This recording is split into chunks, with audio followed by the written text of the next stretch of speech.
నా ఫోన్ ఎందుకు తీసుకుంటున్నారు? నేను ఇవ్వనని చెప్తున్నాను కదా. శశి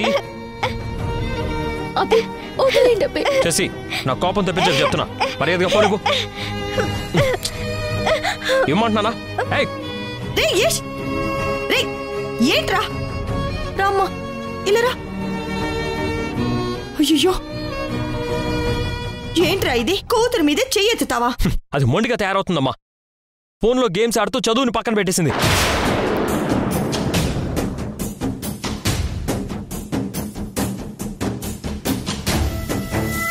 ఊరుకోనన్నా, ఏడవకు. పిల్లలు అంతేరా, మారం చేస్తారు. ఒకేసారి పిల్లల్ని క్రమశిక్షణలో పెట్టేయాలని అనుకోకూడదు. నా బాధ నీకు అర్థం కావడం లేదమ్మా. శశిని పెంచడం నాకు చేత కావట్లేదంట. నా గారాభం వల్లే తను ఇలా చెడిపోయిందంట. కన్న కూతురుని ఎలా పెంచాలో తను చేసి చూపిస్తుందంట. శశిని తన దగ్గరికి పంపించమని చెప్పింది. ఎవర్రా మాటంది? ఆ సింధు అమ్మా. ఎంత వెటకారంగా మాట్లాడిందో తెలుసా అమ్మా? అయినా సింధు చెప్పింది నిజమమ్మా. నేను సరిగ్గా పట్టించుకోకపోవడం వల్లే శశి ఇలా తయారైపోయింది. చాలే ఆపరా. ఆ సింధు మాటలు పట్టుకుని నీ కూతుర్ని బాధ పెడతావా, ఏడిపిస్తావా? పిల్లలు తినడం లేదని సంవత్సరం తిండి అలా ఒకసారి పెట్టేస్తామా? క్రమశిక్షణ కూడా అలాంటిదేరా. మెల్లమెల్లగా పిల్లలకి నచ్చ చెప్పుకుంటూ మంచి దారిలోకి తెచ్చుకోవాలి.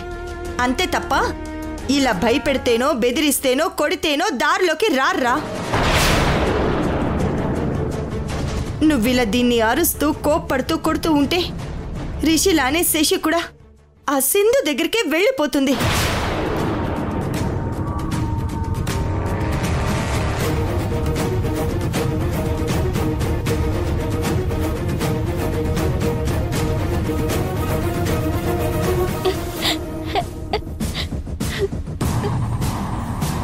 అలా దాని కూతురు దాని దగ్గరికి రావాలని నిన్నిలా రెచ్చగొడుతోందిరా. ముందు అది తెలుసుకో. దానన్న మనం వెళ్దాం, ఏడోకు పద. శశి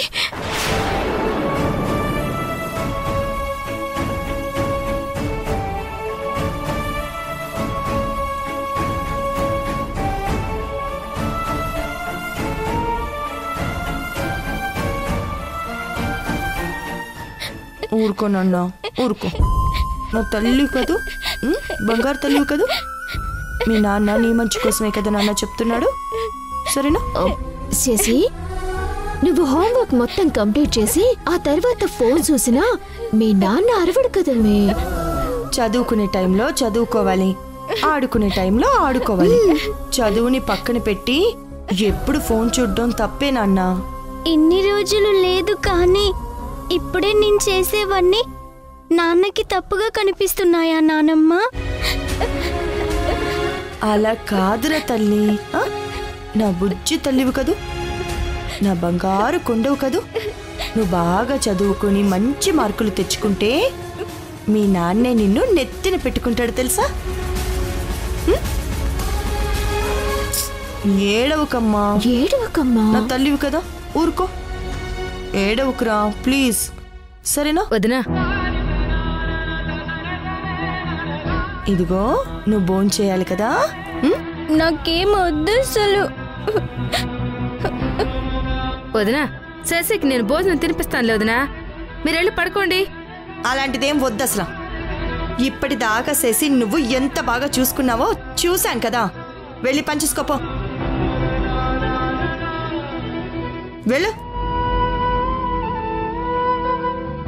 ఇదిగో శశి, మీ నాన్నమ్మ తినిపిస్తుంది, తినాలి కదా.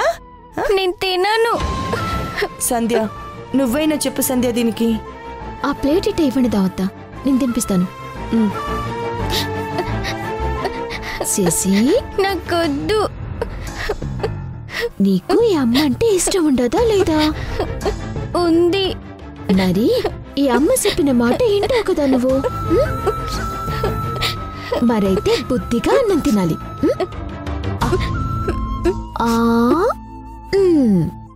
Good girl, good girl. అరవకు.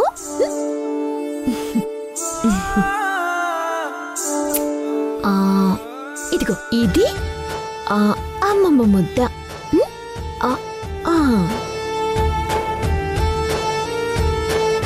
దావత మీరెళ్ళి పడుకోండి. చేసి భోజనం చేశాక నేను తనని నిద్రపుచ్చుతాను. ఇది అమ్మ ముద్ద.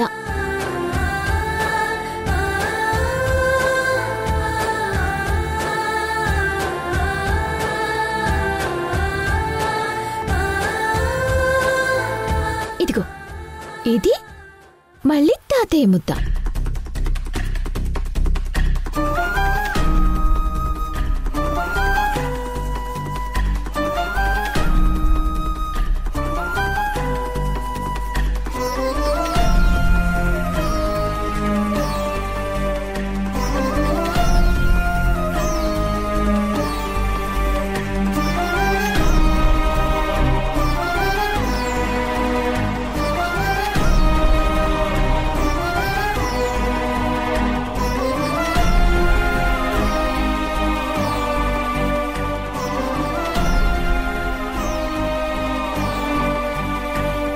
నా కూతురు విషయంలో నేను మాటలు పడే విధంగా నా కూతురు ఉండకూడదు సంధ్య. అందుకే నేను అలా కోపడ్డానే తప్ప శశిని తిట్టాలనో కొట్టాలనో కాదు. బాధపడకండి అబ్బే.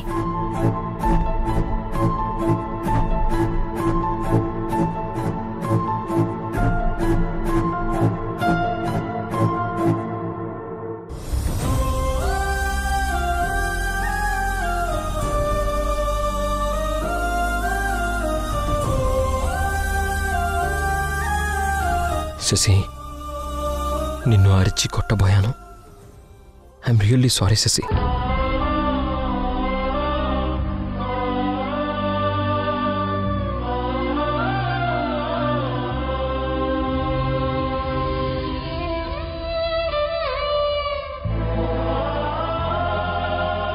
శశి దగ్గర నేను ఉంటానులే, నువ్వు వెళ్ళు. అలాగే అబ్బే. Good night.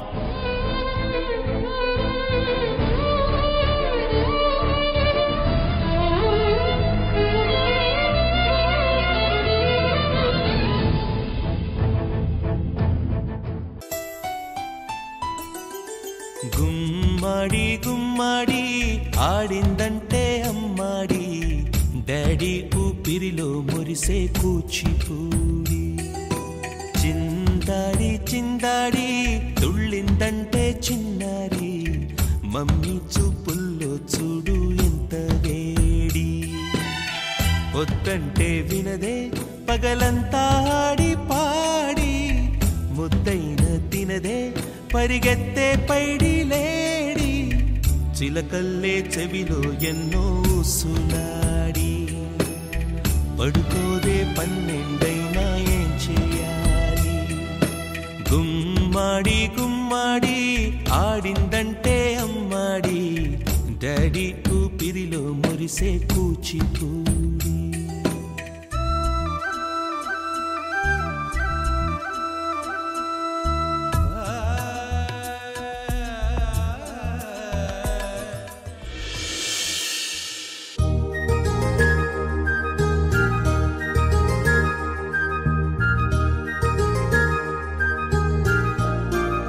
భవానీ లేదమ్మా? అక్క రూమ్ లో ఉందండి, పిలుస్తాను. అక్క, నీకోసం ఎవరో వచ్చారు. సాయంత్రం మా ఇంట్లో వరలక్ష్మి వ్రతం చేస్తున్నాం, మీరు తప్పకుండా రావాలి.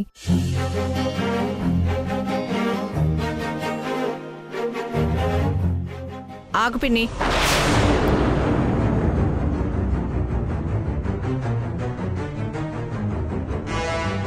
నువ్వు టీవీ డిబేట్లో పాల్గొన్న సింధువే కదా? పిన్ని, తన పిల్లలు తన మొగుడుకు పుట్టలేదని పబ్లిక్గా చెప్పిన మహాతల్లి ఈవిడ.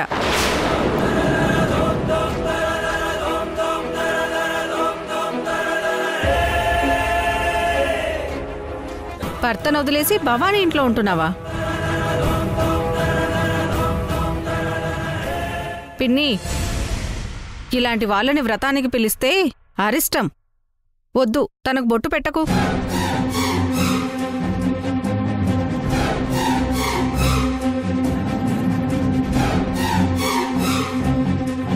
ఏంటి మీరు సింధు గురించి ఏం తెలుసని మాట్లాడుతున్నారు? సాటి ఆడదాన్ని గౌరవించకపోయినా పర్వాలేదు, కానీ కావాలని మాటలతో ఇలా బాధ పెట్టకండి. అయినా మొగుడిని వదిలేసి ఇవన్నీ నీ ఇంట్లో పెట్టుకోవడం ఏంటి భవానీ? మీ పరువు పోదు? నా ఇష్టం, అవన్నీ మీకెందుకు? మీరు వచ్చిన పనేంటో చూసుకుని వెళ్తే మంచిది. మీరు ఆగండి. సాయంత్రం మా ఇంట్లో వరలక్ష్మి వ్రతం చేసుకుంటున్నాం. నువ్వు తప్పకుండా రావాలి భవానీ. ఆ అమ్మాయిని తీసుకురాకు, నువ్వు ఒక్కదానివేరా. చెప్పారు కదా, ఇక మీరు వెళ్ళండి.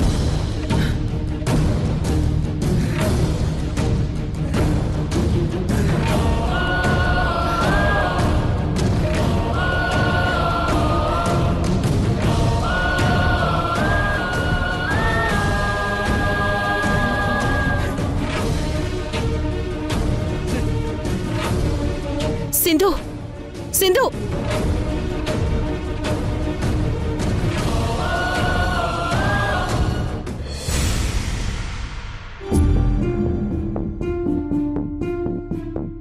వదినా కాఫీ తీసుకో.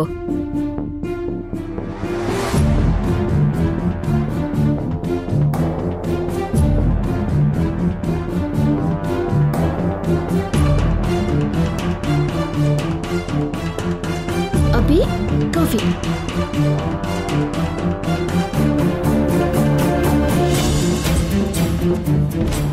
సంధ్య, శశి నిద్రలేచిందా? లేదబ్బి, ఇంకా పడుకునే ఉంది. ఇప్పటి వరకు పడుకుని ఉండడం ఏంటి? రాత్రి నువ్వు శశిని అరిచావు కదరా, అందుకే ఆ భయంతోనే లేటుగా నిద్రపోయింది. లేస్తుందిలే. భయమా? నాన్న భయమే ఉంటే అది అసలు ఇలా తయారవుతుందా? ఎక్కడికి రా? శశిని నిద్ర లేపడానికి. లేపితే లేపావు గాని దాన్ని మాత్రం ఇంతసేపు నిద్రపోతున్నావేంటి అని అరవకసలా. ఇలా గారాబం చేయబట్టే శశి ఎవరి మాట వినట్లేదు.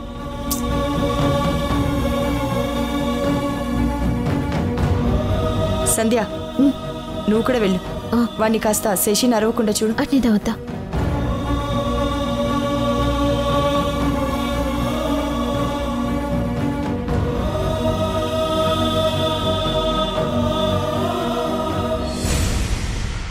శశి, శశిలే, శశి, శశి లేమ్మా. కాసేపు పడుకోని. శశి, స్కూల్కి టైం అవుతుందిలే. లే.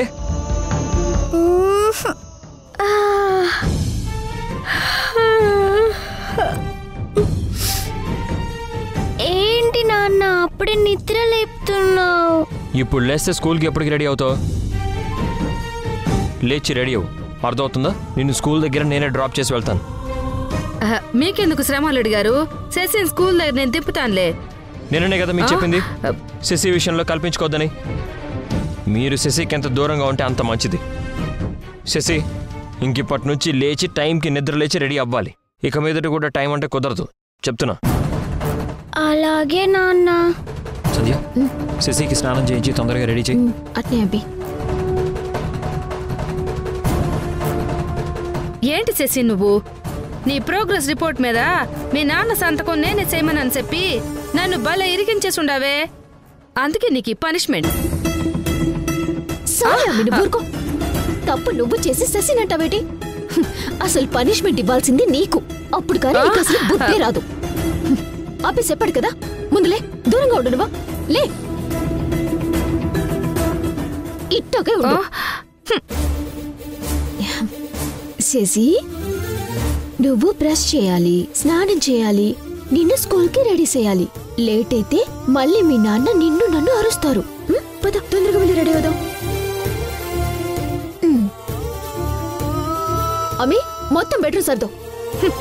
ఇంట్లో అందరూ నన్నే దూరం పెడతారు. ఏంటో నా పరిస్థితి. అమ్మీ, బెడ్రూమ్ సర్దు. సర్దుతానులే. సర్దక సస్తానా?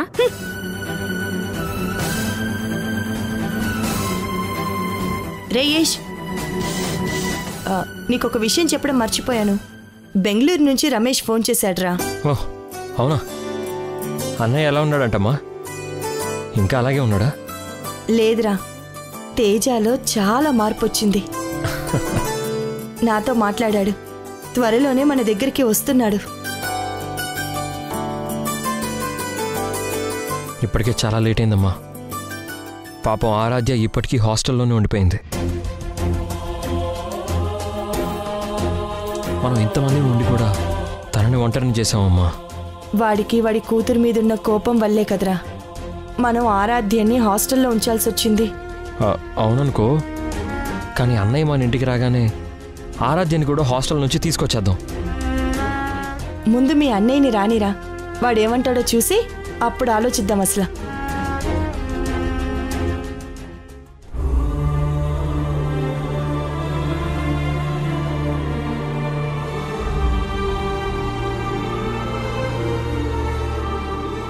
సింధు, ఆ ముత్తైదువులన్న మాటల గురించి ఆలోచిస్తున్నావా? వాళ్ళలా అన్నారని కాదక్కా, అసలు నా జీవితం ఎందుకిలా అయ్యిందో, ఇందులో నేను చేసిన తప్పేంటో నాకు అర్థం కావడం లేదు. నేనెంత మంచిగా ఉన్నా ప్రతి చోట నాకు చెడే ఎదురవుతుంది. నీ అతి మంచితనమే నీకు శత్రువు సింధు.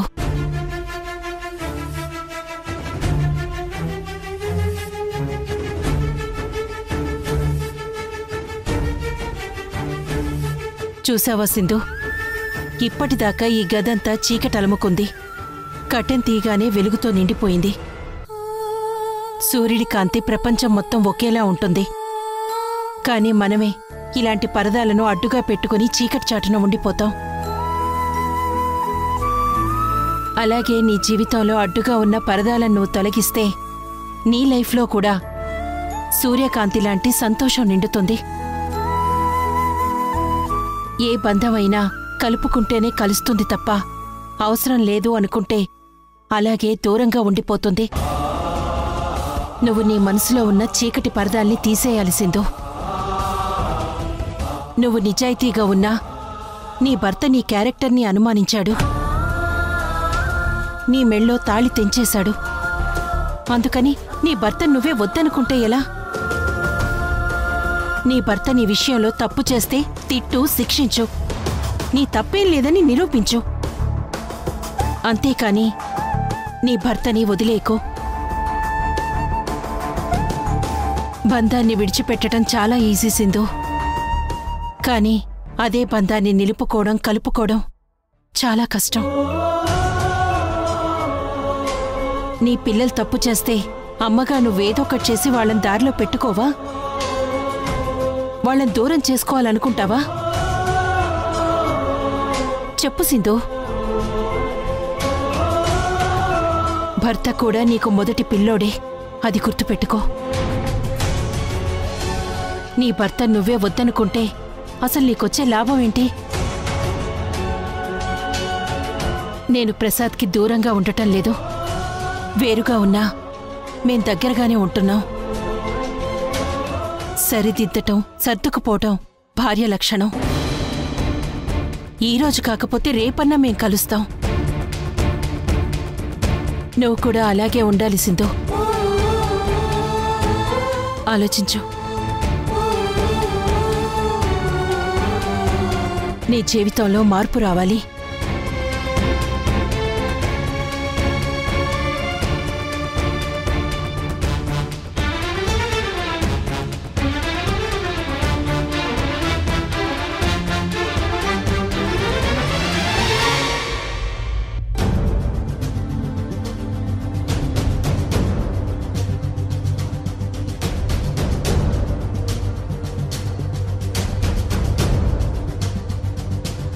అమ్మా, నీకు నాన్నంటే ఇష్టమా లేకపోతే ఇష్టం లేదా?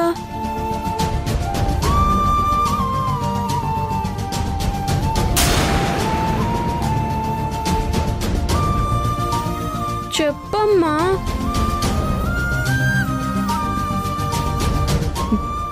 నువ్వు శశి, మీకన్నా నాకు ఎవరూ అంత ముఖ్యం కాదు నాన్న. రిషి, ఏంటి రిషి, ఒంటరిగా ఇక్కడ కూర్చొని ఏం చేస్తున్నావు? ఆలోచిస్తున్నాను. దేని గురించిరా? మా అమ్మ గురించి. మా అమ్మ మా నాన్నకి దూరంగా ఉండడం నాకు ఇష్టం లేదు. మా అమ్మ నాన్న ఇద్దరూ కలిసి ఉండాలి, అదే నాకు ఇష్టం. అందుకే నేను అమ్మకి చెప్పాను సంధ్యని నాన్నకిచ్చి పెళ్లి చేస్తున్నారు అని. చెప్పినా అమ్మ ఏం రియాక్ట్ అవ్వలేదు. మా అమ్మ ఉండగా నాన్న ఇంకొకరిని పెళ్లి చేసుకోవడం తప్పు కదా. అమ్మ కూడా అదే తప్పని చెప్పాలి కదా, కానీ ఏం మాట్లాడలేదు. అదే నా బాధ.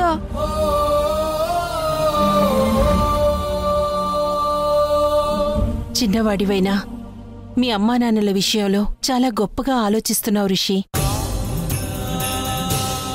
ఆలోచించడం తప్ప ఇంక నేనేం చేయగలను? రిషి, నువ్వనుకుంటే మీ అమ్మా నాన్నల్ని కలపగలవు, మళ్ళీ వాళ్ళని ఒకటి చేయగలవు. నిజంగానా? నిజం రిషి, అది నీకు మాత్రమే సాధ్యం. సరే, మీరేం చెప్పినా నేను చేస్తాను. మా అమ్మ నాన్నని మాత్రం కలపండి ప్లీజ్. నేను, శశి, అమ్మ, నాన్న మేమందరం కలిసి ఉండాలి, అదే నా కోరిక. నీ కోరిక తప్పకుండా నెరవేరుతుంది రిషి. త్వరలోనే ఆ రోజు వస్తుంది. అప్పుడు నువ్వేం చేయాలో నేను చెప్తాను, సరేనా? సరే.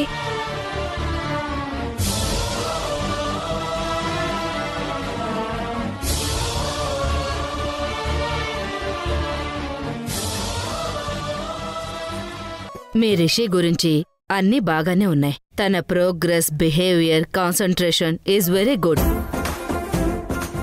ఇకపోతే మీ శశి. రిషి ఎంత సైలెంటో మీ శశి అంత వైలెంట్. టోటల్గా మీ ఫ్యామిలీ బాగుంది. కాకపోతే మీ పిల్లల విషయంలోనే చిన్న చిన్న ప్రాబ్లమ్స్. నాకు మీరిద్దరూ మాటివ్వాలి, మీ పిల్లల ప్రాబ్లమ్స్ త్వరగా క్లియర్ చేస్తామని.